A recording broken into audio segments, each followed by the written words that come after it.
সোনার বাংলার মধ্যে তাকায় দেখলাম স্বার্থের টানে ভরিয়া মা বাবা সন্তানের জবাই করেছে, আবার সন্তান মা বাবারে জবাই করেছে। এই ঘটনা কি সোনার বাংলায় আছে না নাই? ২৫০০ থানায় গিয়া ডায়েরি তালাশ করো, কত সন্তানেরা মা বাবার বিরুদ্ধে মামলা দিছে, আবার কত মা বাবা সন্তানের বিরুদ্ধে মামলা দিয়েছে, আছে না নাই? তাহলে চিন্তা করিয়া ভাই ভেবে পেয়েছিলাম ২ জন আব্বা আর আম্মা, কিন্তু নজর করে দেখলাম তাদের পেছনেও স্বার্থ আছে। আল্লাহ কয়, ওরে বান্দা নজর কর, ৩টা দুর্বলতা যার নাই তিনি হলেন আমার আল্লাহ। আমার আল্লাহর কোনো অভাব আছে? আমার আল্লাহর পেছনে কেউ টানেনি। আল্লাহর ছেলে নাই যে টানবে, আল্লাহর মেয়ে নাই যে টানবে, আল্লাহর স্ত্রী নাই যে টানবে। লাম ইয়ালিদ ওয়ালাম লাম ইয়ালিদ লাম ইউলাদে উলাইকাস ওয়ালিদু মাউলুদেরা ও খালেকাস। আমার আল্লাহর ছেলে মেয়ে কিচ্ছু নাই। আমার আল্লাহ ডেকে বলে, রে বান্দা আমার কোনো অভাব নাই, আমি হলাম সব থেকে বড় ধনী। ইয়া আইয়ুহান নাস আনতুমুল ফুকারাউ ইলাল্লাহ ওয়াল্লাহু হুয়াল গানিয়্যুল হামিদ।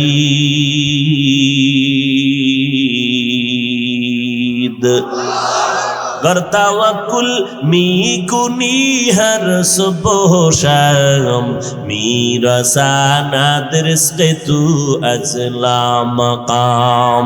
আল্লাহ পাক বলেন, আমার কোনো অভাব নাই, আমার পেছনে টান নাই, আমি আল্লাহর কোনো স্বার্থ নাই। যদি আমি আল্লাহর বিন্দু স্বার্থ হইতো, আমার দেওয়া পানি, আমার দেওয়া বাতাস, আমার দেওয়া সূর্যের আলো, চাঁদের আলো ভোগ করিয়া, আমার দেওয়া জমিনের ফসল যারা খাও, আমার দেওয়া গাছের ফল যারা খাইয়া নামাজটা পড়ো না, আমি আল্লাহ ঘুমের ঘরে তোর গলা পাড়া দিয়া তোর জীবনটারে নষ্ট করে দিতে পারতাম। আমি আল্লাহ রাগ করিয়া স্বার্থের টানে তোরে কিছুই বলি নাই। গুনাহ করে করে আমি আল্লাহর বিরোধিতা করো, নবীর বিরোধিতা করো, আলেমের বিরোধিতা করো, কোরআন হাদিসের বিরোধিতা করো, মাদ্রাসার বিরোধিতা করো, আমি আল্লাহর বিরুদ্ধে কত না ফারমানি করো। আমি আল্লাহ বলছি মিথ্যা বলবি না, তুই পাল্লা দিয়া মিথ্যা বলো। আমি আল্লাহ আইন করলাম কারো হক নষ্ট করবি না, তুই সবার হক নষ্ট করতেছো।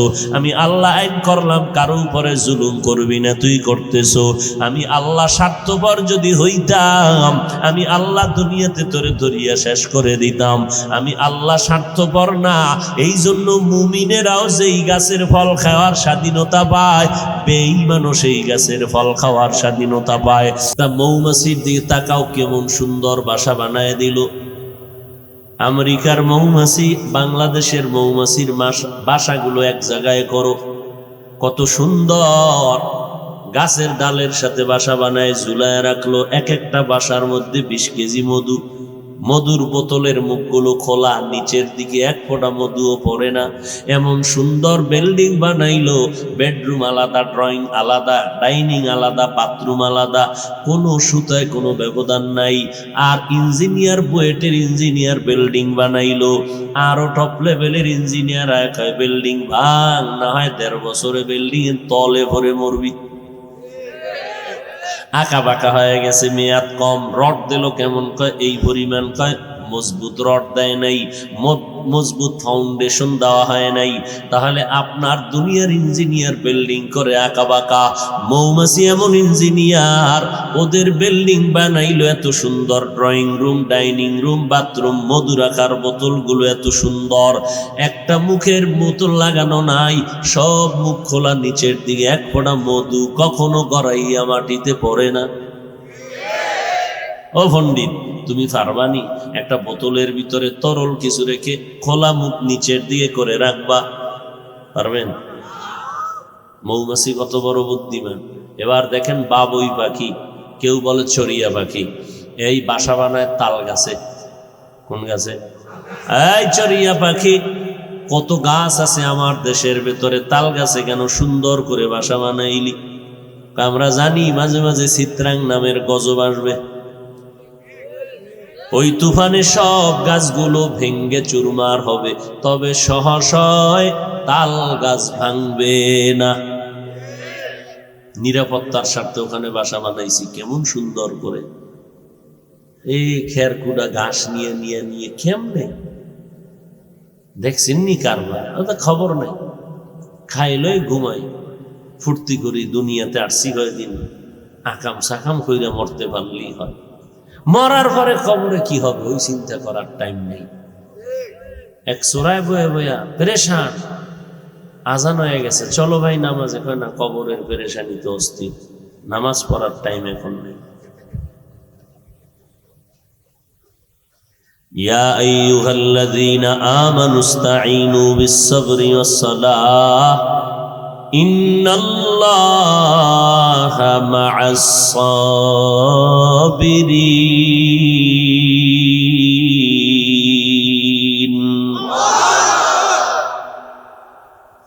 আমরা সবাই দুর্বল। দুর্বল মানুষটা কি একা চলতে পারে নাকি অন্যের সাহায্য লাগবে? এবার যে আপনারা আমরা দুর্বল, এটা বিশ্বাস হইছে না এখনো মাস্তানি ভাব আছে ভিতরে? বরং দুর্বলতার পয়েন্ট কেমন জানেননি? যে যত বড় টাকাওয়ালা সে তত বড় দুর্বল। গরিব রিক্সার ড্রাইভার, জামায় ময়লা লাগছে, নিজের জামা নিজে ধুইয়া নেয়। টাকাওয়ালা নিজের জামা নিজে ধুইতে পারে না। কাজের লোক যদি ধুইয়া না দেয় জামার ময়লা যায় না। কাজের লোক যদি বাথরুম পরিষ্কার না করে দেয়, বিল্ডিং 5 তলা, ঘরের কাজের মেয়েরা কাজের লোকেরা যদি বিল্ডিং পরিষ্কার না করে, ফ্লোরটা মুছে না দেয়, 1 সপ্তাহের মধ্যে বড় লোকের বাড়ি হবে গরুর গোয়াল ঘর। তাহলে বড় লোকেরা তুলনামূলক ঠেকা কম না বেশি? তাহলে যার যত টাকা আসে তত বড় ঠেকা। কথা ঠিক নি? গরিব গাড়ি চালাইয়া সামনে যায়, বাস গাড়ি নষ্ট, কয় পায়ে হেঁটে চললাম, মদনপুর চলে যাব। বড় লোক গাড়ির মধ্যে বসছে, রাস্তার মাঝে গাড়ি ব্রেক, ড্রাইভার কি হলো, কয় চলে না। এবার বড় লোক বলবে আমি হেঁটে যাই, 2-4 কদম দিয়া বলবে তাড়াতাড়ি গাড়ি আন, আমার পাও চলে না, আমি দুর্বল। এত দিকের দুর্বলতা নিয়ে বান্দা তুমি একা চলার কোনো উপায় নাই, তোমার সাহায্য লাগবেই। লাগবে না? আচ্ছা, এই দুর্বলটা কি শুধু আমরা মুমিন না অন্যরাও? সবাই না? অথচ আল্লাহ কয় এই মুমিন তোমরা সাহায্য কামনা করো। বেঈমানের কেন বলেন নাই? আল্লাহ কয় আমি জান্নাত বেঈমানের দিব না, জান্নাত দিব শুধু মুমিনদের। এই জন্য আমি মুমিনকে বললাম সাহায্য নিয়ে চলো। আমি অত্যন্ত দুর্বল, আমার মেধাটা দুর্বল, আমার শরীরের অবস্থা বড় দুর্বল, আমি খানা দানায় বড় দুর্বল। ঢাকা চিড়িয়াখানায় লেখা আছে একটা বাঘের দৈনিক খাদ্য হলো 17 কেজি গোশত দৈনিক। পারবেনি কোনো বাঙালি 3 বেলায় 17 কেজি মারবে? নাই। না থাকলেও কিন্তু ধাক্কা ধাক্কি তো আর কম চলে না। ডাক্তার বলে মিষ্টি খাওয়া হারাম, খাইলেই তোমার প্রেসার বেড়ে যাবে, ডায়াবেটিস বেড়ে যাবে। কপাল পোড়া দৌড়াইতে দৌড়াইতে যায়, সবে বরাতে মসজিদে জিলাপি খাওয়া লাগবে। ডাক্তারের হুকুম বন্ধ, হ্যাঁ যায় ধমকি লেখে লিখি। ব্যাপার কি? পড়লা একটা নিচে আর একটা নিয়ে টানাটানি। এমন কিলাকিলি লাগলো, মসজিদ থেকে বের হয় কয় খোদা তুমি এই মসজিদে আর জীবনে ঢুকায়ও না, জিলাপি পাইলাম না কেন? এটি আছে না নাই? বাঙালি ডাক্তারের কথা হবে না, নফসে খাউয়ামা আছে না, এটারে সাইজ করতে হবে তো হারাম খাইয়া। হায় হায়, আল্লাহ পাক বলেন বান্দা তুমি দুর্বল। বড় বড় সমুদ্রের ভেতরে নীল তিমি আছে, এক এক দিনের খানা এক একটা নীল তিমির জন্য 1000 কেজি চিংড়ি মাছ। আপনি পারবেন 1.5 কেজি? হ্যাঁ? আর আপনাদের দেশে চিংড়ি রান্ধে ভাজে, ওটার উপরের কি কয়, চিংড়ি মাছের উপরের অংশটাকে খোসা, খোসা সহ তো খাওয়া জায়েজই নেই। জায়েজ মানে ডাক্তারি মতে আপনার জন্য মারাত্মক ক্ষতি। দেখেন আমরা কত হুজুরদের কথা মানতে রাজি না, আর যা কইবে সবাই এটা মান। আলু রান্দার সুন্নত হলো ছোলা সহ রান্দ, এর মধ্যে ভিটামিন, এটারে হালাই দেয়, কষ্ট হইলো এটারে ভালো। চিংড়ি মাছেরটা নিষেধ, ওটারে শুদ্ধ না। এটার মধ্যে একটা বাটফারি আছে, কি ওইটার খোসাটা থাকলে মনে হয় যেন এই এক করওয়ালা চিংড়িটাও 1.5 বিঘাতের মতো মানুষের দেখাইব, বিশাল বড় চিংড়ি। চিংড়ি রান্না করো, খোলস ফালাইয়ে দাও, আর আলু কেমনে মনে থাকবে, মনে থাকবে। এবার যদি হুজুরের কথা মিথ্যা মনে হয়, সন্দেহ লাগে, ডাক্তারের থেকে জিজ্ঞেস করে নিন। আর ভিটামিন খাইয়া করবেন কি, যেই তেলে বিড়ি টানে নো, কি করবেন খাই? দুধ, কলা, আপেল, নাশপাতি খাইয়া মদের বোতল লইয়া টক টক করবেন, তো ভিতরের খানা আছে পুরা বিষ হয়ে গেছে। কয়েকদিন পর কিডনি নাই, ধরছে কিডনি ধরা শেষ, হার্ট শেষ, লাংস শেষ, ধ্বংসর চূড়ান্ত। মরার পরে কি পিঠা খাবে? এর আগেই তো চাইছে। সরকার চিল্লাইতেছে নেশা বন্ধ করো, মদ বন্ধ করো, ইয়াবা বন্ধ করো। যেই ফোলাডায় মোবাইল চালাইয়া ফ্রি গেমস খেলতে খেলতে মা চিনে না, বাপ চিনে না, ভাই চিনে না, টাকা চিনে না, বাড়ি চিনে না, ঘর চিনে না, খাওয়ান নাই, দাওয়ান নাই, মোবাইল মোবাইল মোবাইল। এক পর্যায়ে তার সেরা পাগল হইয়া রাস্তায় ঘুরে। মোবাইলে মানুষকে পাগল বানায় না? এই যুবকেরা তোমরা তো ভালো জানো, বানাইছে নি? বেশি করে চালাও।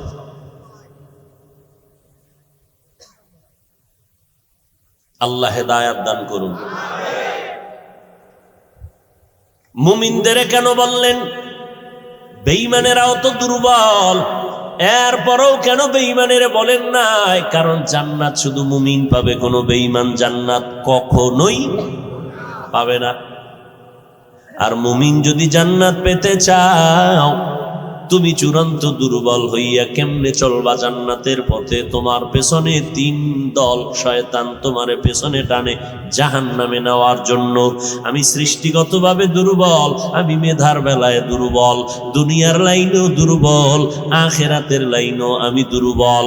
দুনিয়ার পরিবেশটা বড় নাপাক, যেদিকেই চোখ ঘুরাই সেদিকেই গুনাহ গুনাহ গুনাহ গুনাহ গুনাহ, হাতের গুনাহ, চোখের গুনাহ, কানের গুনাহ, জবানের গুনাহ।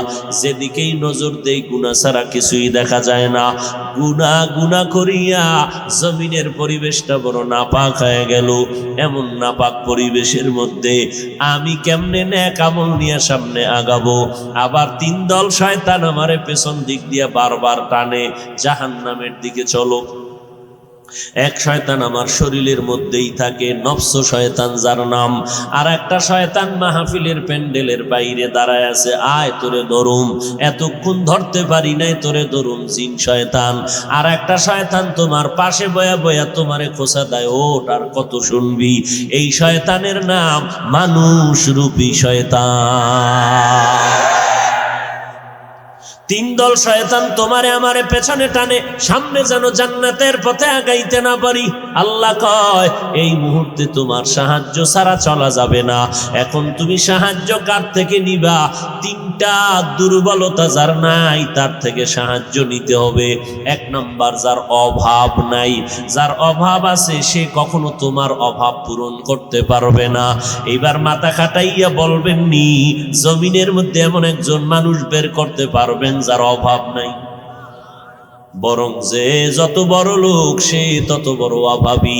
আমি গরিবের অভাব 100 টাকায় সমাধান হয়, বড় লোকের অভাব কোটি টাকায়ও সমাধান হয় না। অভাব নাই এমন একটা মানুষ আছে দুনিয়ায়?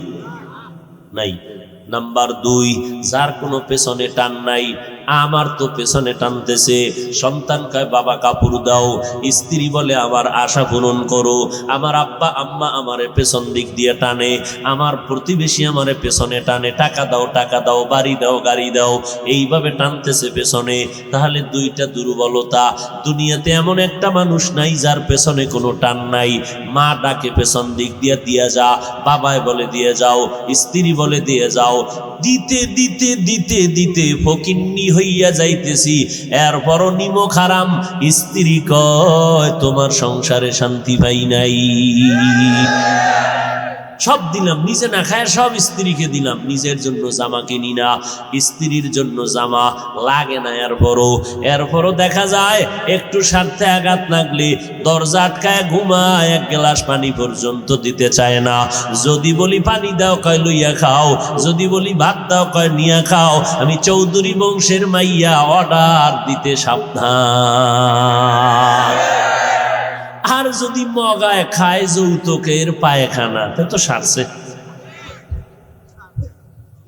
যৌতুক নামের পায়খানা যারা খায় এরা ইতর, এরা ডাকাত, এরা দুর্নীতিবাজ, এরা পৃথিবীর নিকৃষ্ট চোর। আপনাকে এদিকে যৌতুকের গজব নাই? হালাল না হারাম? নারীর অধিকার চাইয়া স্লোগান দেন, লজ্জা করে না? নারীর উপরে জুলুম করেন যৌতুক নিয়ে, আবার অধিকার চান, লজ্জা করেন না? অধিকারও বুঝেন না। নারীর অধিকার চায় আর বলে ইসলাম নারীর অধিকার দেয় নাই। অথচ সারা দুনিয়ার মধ্যে হিন্দু বৌদ্ধ ইহুদি খ্রিস্টান যত ধর্ম আছে, কোন ধর্মে নারীর অধিকার পুরুষের তুলনায় বাড়ায় নাই। একমাত্র নারীর ইজ্জত সম্মান অধিকার বাড়াইছে ইসলাম।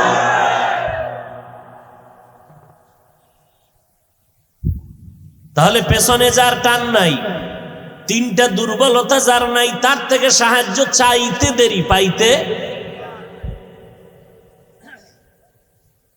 ও আল্লাহর বান্দা, 3 নাম্বার দুর্বলতার নাম হলো স্বার্থ। যার স্বার্থ আছে সে অন্যের স্বার্থ পূরণ করবে না। এবার নজর করে দেখবেন, একজন পিসাব আসেনি দুনিয়াতে যার কোনো স্বার্থ নাই? আছে? হ্যাঁ, আরে মুরিদেরটা খাইয়া ফিডে পীর সাহেবের ফ্যাট মোবারক। কি মুরিদেরটা খাইয়া পীর সাহেবের বিশাল বড় টাওয়ার, হেন বয়ে কয় ঢুকো জান্নাত রেডি।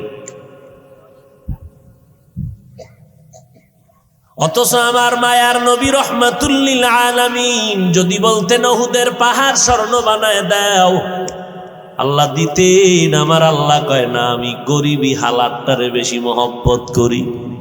আমার নবী পেটে পাথর বেঁধে কালেমার দাওয়াত দিতে মানুষের বাড়ি গেলেন। আপনাদের জিহ্বা থেকে আওয়াজ দেন, আমার নবীর থেকে বড় পীর সাহেবের নাম কি?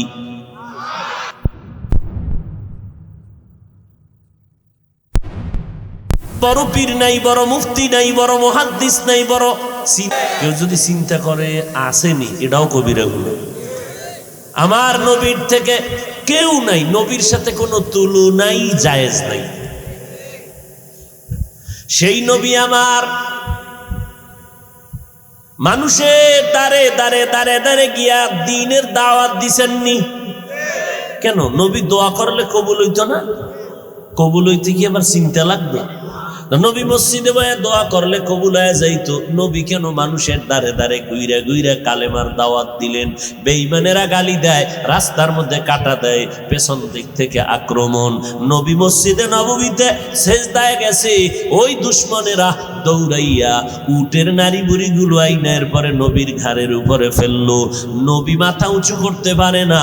ফাতেমা রাদিয়াল্লাহু আনহার কানে চলে গেল খবর, দৌড়াইয়া বাবার মাথার থেকে উটের নারী বুড়িগুলো সরাইলেন। আমার নবী আর কষ্ট সইতে না পাইরা হাত উঁচু কইরা বেঈমানের জন্য নাম নিয়া নিয়া বরদোয়া শুরু করলেন, আল্লাহ গো এদের ধ্বংস করে দাও, কারণ এই সীমা লঙ্ঘনটা মেনে নেওয়া যায় না। সবটি ধ্বংস হয়ে গেছে, জাগাত ধ্বংস। একটাই উঠে দিছে দৌড়, দৌড় দিছে যে মোহাম্মদ বরদোয়া করলেই মরুম, দৌড় এখানে থাকাই যাবে না, এক দৌড়।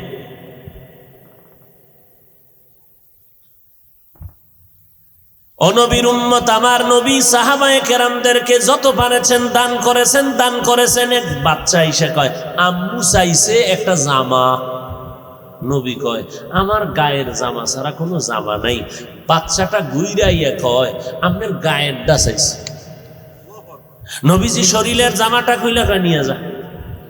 আল্লাহ আয়াত নাজিল করলেন সূরা বনী ইসরাইলের মধ্যে, নবী এত বেশি হাতকে প্রসারিত করবেন না যে লজ্জা পাইতে হবে, আবার হাতটাকে এত গুটাইয়া রাখবেন না যে মানুষ কৃপণ বলে তুচ্ছ করবে।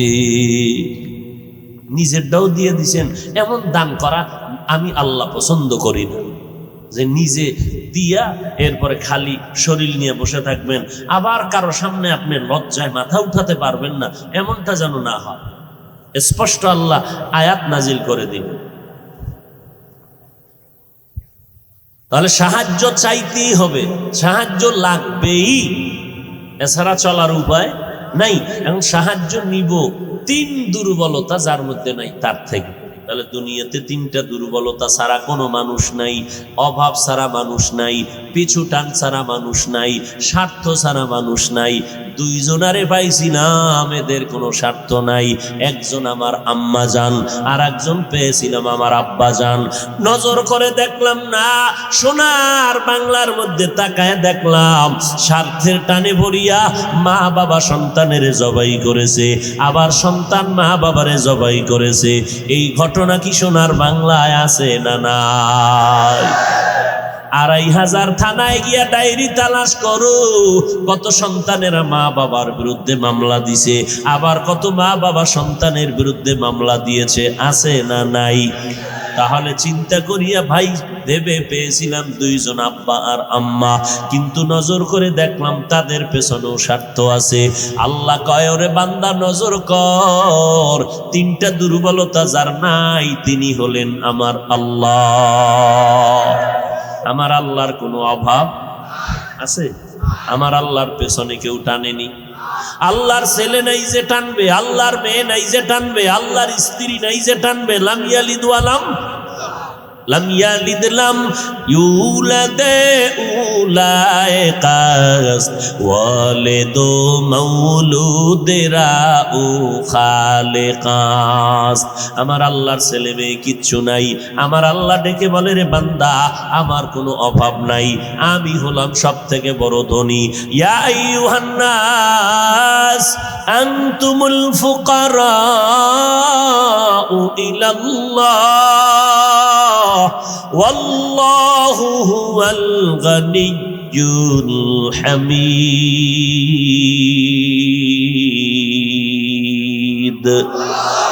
गर तवक्कुल मी कुनी हर सुबह शाम मेरा सानाद रिज़्क़ तू अज़ला मकाम।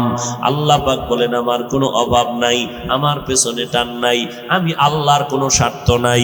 যদি আমি আল্লাহর বিন্দু স্বার্থ হইতো, আমার দেওয়া পানি, আমার দেওয়া বাতাস, আমার দেওয়া সূর্যের আলো, চাঁদের আলো ভোগ করিয়া, আমার দেওয়া জমিনের ফসল যারা খাও, আমার দেওয়া গাছের ফল যারা খাইয়া নামাজটা পড়ো না, আমি আল্লাহ ঘুমের ঘরে তোর গলা পাড়া দিয়া তোর জীবনটারে নষ্ট করে দিতে পারতাম। আমি আল্লাহ রাগ করিয়া স্বার্থের টানে তোরে কিছুই বলি নাই। গুনাহ করে করে আমি আল্লাহর বিরোধিতা করো, নবীর বিরোধিতা করো, আলেমের বিরোধিতা করো, কোরআন হাদিসের বিরোধিতা করো, মাদ্রাসার বিরোধিতা করো, আমি আল্লাহর বিরুদ্ধে কত না ফারমানি করো। আমি আল্লাহ বলছি মিথ্যা বলবি না, তুই পাল্লা দিয়া মিথ্যা বলো। আমি আল্লাহ আইন করলাম কারো হক নষ্ট করবি না, তুই সবার হক নষ্ট করতেছো। আমি আল্লাহ আইন করলাম কারো উপরে জুলুম করবি না, তুই করতেছো। আমি আল্লাহ স্বার্থপর যদি হইতাম, আমি আল্লাহ দুনিয়াতে তোরে ধরিয়া শেষ করে দিতাম। আমি আল্লাহ স্বার্থপর না, এই জন্য মুমিনেরাও যেই গাছের ফল খাওয়ার স্বাধীনতা পায়, বেঈমানও সেই গাছের ফল খাওয়ার স্বাধীনতা পায়। আমার বাধ্যগত বান্দাগুলো যেই জমিনের পানি পান করে মাছ খায়, অবাধ্য বান্দাগুলোকেও সেই স্বাধীনতা দিলাম, কারণ আমি আল্লাহর কোনো স্বার্থ নাই। অতএব সাহায্য যদি চাইতেই হয়, কার কাছে চাইবা? মদিনার নবী বলেন, ইজা সাআলতা ফাসআলিল্লাহ ওয়া ইজা ইসতাআনতা ফাসতাইন বিল্লাহ। আমার নবী কার কাছে চাইতেন? জোরে বলেন। আল্লাহর কাছে যারা চান না, আপনারা অন্যের কাছে চান কেন? আল্লাহ দিতে পারে না, দুর্বল। হ্যাঁ, আচ্ছা, যদি কোন না আল্লাহ দিতেও পারে, দুর্বলও না, এরপরও যদি কোন চাই না কেন, তাহলে কথা আর একটা কি, আপনার আল্লাহকে পছন্দ হয় না। তাহলে যেই বান্দা আল্লাহকে দুর্বল মনে করবে সেও বেঈমান, আর যে বলবে আমি আল্লাহরে পছন্দ করি না এই জন্য চাই না, সেও বেঈমান।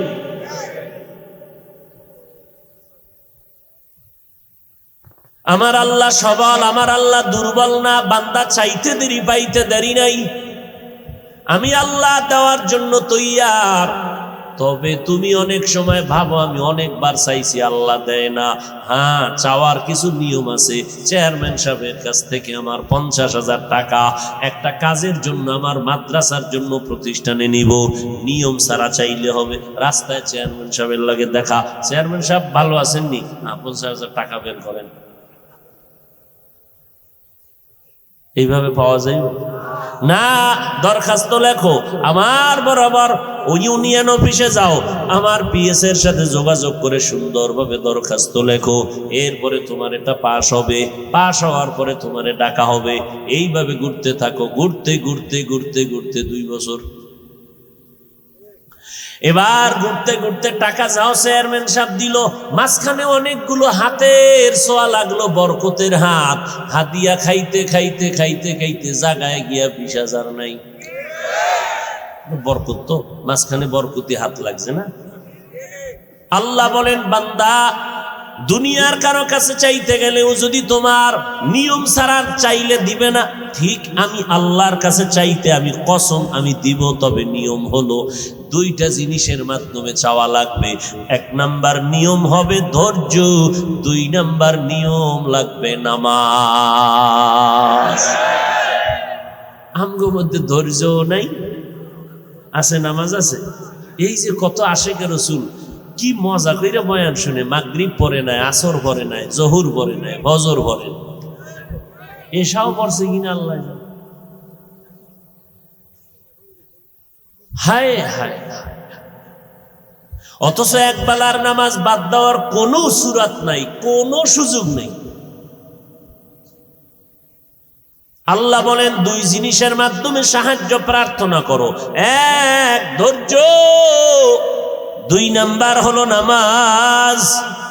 ধৈর্য নাই, নামাজও নাই, 1000 বার চাইবা দিব না, কয়ের পরও তো কিছু কিছু পাই। কয় বেঈমানেরে যেমন দেই তোরেও দেই, তবে মজাটা বুঝাবো আজরাইলের ধরার দিন, ওদিন মজা বুঝায় দিব। মরণের সময় তোর মাইয়া ভোলারা তাকায় দেখবে সুস্থ বাবার হাত পাও বাঁকা হয়ে যাইতেছে, আজরাইলের দেখা চোখ বড় বড় হয়ে যাইতেছে, রুহুটা পালাইতে শুরু করবে। সন্তানেরা কাঁদবে, আব্বু এমন কেন করো? কয় আমারে ধর, বাতাস কর, বাতাস কর। বলে কোনো বাতাসে কাজ হবে না, ঘাম আর ঘাম আর ঘাম বের হতে থাকবে। কারণ মদিনার নবী বলে, এই বেঈমান গাদ্দার নাফরমানের জান কবজের সময় জিবরাইল যেই জাহান্নামে যাবে, ওই জাহান্নামের ছবিটা যখন ধরে, ওই জাহান্নামটা দেইখা ভয়ে আতঙ্কিত হয়ে যায়। এই জন্য আল্লাহ বলেন, আমি সাহায্য করব, আমার তো অভাব নাই, স্বার্থ নাই, তোমারে দিতে কোনো বাধা নাই, বেঈমানেরও দেই, তোমারেও দিব, অসুবিধা নাই। তবে তোমারে আমি আল্লাহ কিছু দেওয়া আছে মহব্বতে, আর কিছু দেয় রাগ করিয়া। দেয় কিছু রাগে, কিছু মহব্বতে। মুমিনকে আল্লাহ দেয় মহব্বত করে। আর বিধর্মী যারা, ওরা কয় আমার ইবাদত করে না, আমি ওদেরকেও দেই, কারণ ওরা তো চাইতে চাইতে চাইতে চাইতে। আমি বললাম, নিয়ে নে, দুনিয়ায় যা দরকার নিয়ে নাও, পরকালে কিছুই তোমার থাকবে না। এই জন্য জান্নাতের পথে চলতে হলে আল্লাহর সহযোগিতা ছাড়া, সাহায্য ছাড়া হবে না। আর সাহায্য ততক্ষণ পাওয়া যাবে না ধৈর্য আর নামাজ যদি না থাকে। এতদিন পর্যন্ত কত নামাজ ছাড়লাম, বেপরদায় চললাম, এখন থেকে তওবা করো রে বান্দা।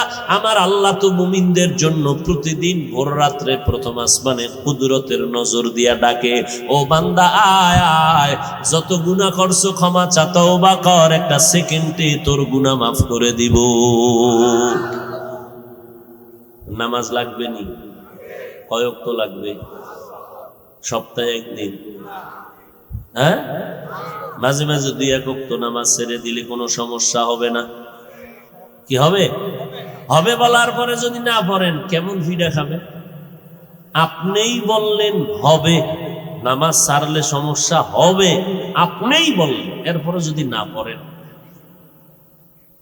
জিব্রাইল ফেরাউনের কয়, ফেরাউন, মালিকের হুকুম যদি গোলাম না মানে কি করার দরকার? তাই পানির মধ্যে চুবানো দরকার, তাহলে লিখে রাখলাম। তুই যখন কইছো তা চুবানিটা তুই খাবি, খাইলো নি?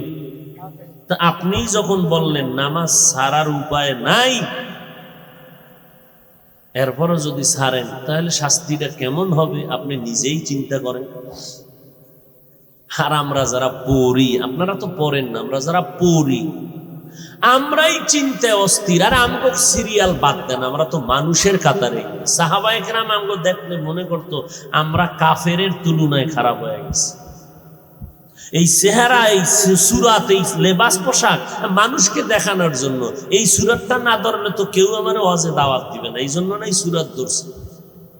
আসলে আল্লাহর মহব্বতে ধরি নেই।